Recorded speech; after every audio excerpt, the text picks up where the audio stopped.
We're talking about the killing of 2 journalists and civilians in the context of a conflict, in circumstances where the military had not only refused to release the video under Freedom of Information laws or at Reuters' request, but in response to an investigation about the killing, found that the US had complied with its own rules of engagement and it was not in breach of the laws of armed conflict. That was the context in which Chelsea Manning, the source for these publications, as she said in her own testimony before her case in the United States, went specifically to look for this video and for the rules of engagement. And I want to read you what she said about that at the time.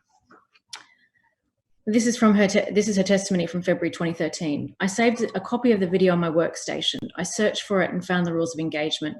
The rules of engagement annexes a flowchart from the 2007 time period. I placed the video and rules for engagement on my personal laptop.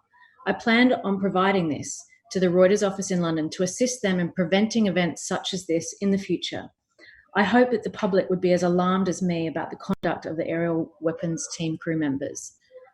This is the context in which this material came to WikiLeaks, and WikiLeaks published this specifically because the United States was lying about what happened to these journalists and to these civilians. And this was evidence of what commentators now unanimously say was a war crime. Now, I think it's really important to remember why that's important for the human rights community and what's happened to each of the people who have been involved in that release. Chelsea Manning spent years in prison and was subjected to